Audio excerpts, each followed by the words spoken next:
Kawawa naman ang ating customer na bangga daw ng tricycle. Yan tuloy, gumegewang yung kanyang rim. So yun, what's up sa inyo mga kalodi cake. Ito naman yung panibago kong imamarte sa araw na ito.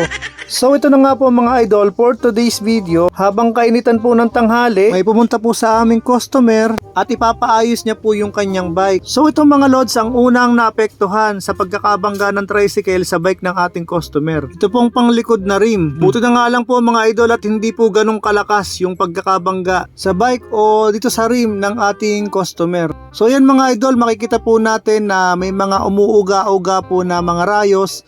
At ayan po yung ating hihigpitan. Gagamit lang po tayo ng pang-align saka po spoke wrench para po ma-align po natin ito. So yun, wag na po natin patagalin. Let's go! So ito na po mga idol at inuumpisahan na po nating i-align. Bali, iniisa-isa po nating i-check po yung mga may maluwag po na rayos. Tapos ayun po yung ating hihigpitan. Buti na nga lang po mga idol, hindi po ganun kamalma yung pagkakatama. Kasi po yung mga dinadala po dito ng ibang customer hindi na rin po talaga kayang i-align. Kasi po yung pinakang dugtungan ng rim ay halos po maghiwalay na. Bali ito pong dinala po ng ating customer ay kaya pa naman po itong hilutin. Sa mga viewers po natin pala dyan na gusto pong matutong mag-align, meron po akong in-upload sa aking YouTube channel kung paano po mag-align, pati na rin po magbuo ng rim o ng bike ng rim. Sa madali yung salita ay mag-wheel set. So ito na po mga idol at okay na po. Hindi ko po masasabing 100% ay naka-align po yan. Pero ang masasabi ko po dyan kahit 97% ay nasa align po yan. Tapos ito naman po mga idol yung isa sa naapektuhan ng pagkakabangga sa bike po ng ating customer. Ito po yung RD ng bike. Buti na lamang po at hindi mamahalin yung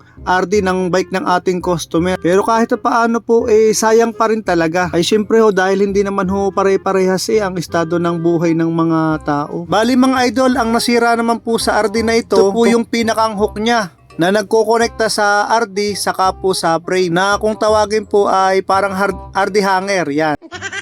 Tapos ito po, yan may biyak na po yan, yung pinagribitan na yan, biyak na po.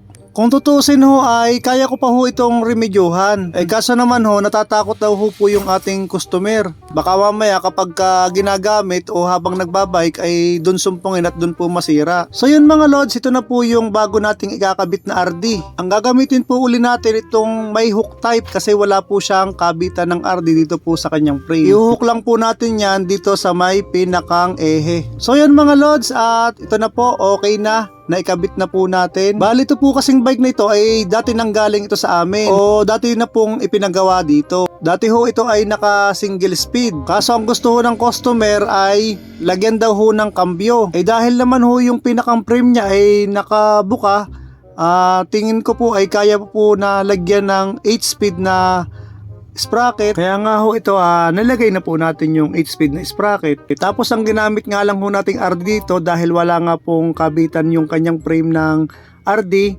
kailangan po yung hook type na RD ang gagamitin. Tapos ang ginamit natin ditong shifter ay combo shifter na.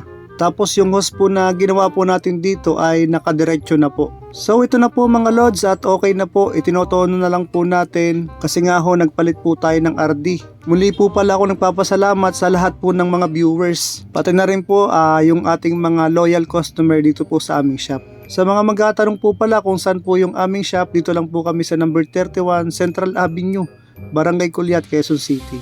At pwede nyo po yung i-search sa Google Map o kaya po i-search nyo po ay BS Bicycle Shop. Bali ito po palang lumang RD ay iniwan na po ng customer. Ngayon po itatago po natin ito para po sa mga nangangailangang customer o doon po sa mga kabikers po natin na talagang wala din po. Ang ibig ko pong sabihin ay doon po ba sa talagang biglaang nasira tapos kailangan po ng mga ganito RD ay ibinibigay na lang po natin ito kasi syempre po para din po sa pang-uwi nila. Bali ito po ay pansamantala lang para po sila ay makauwi.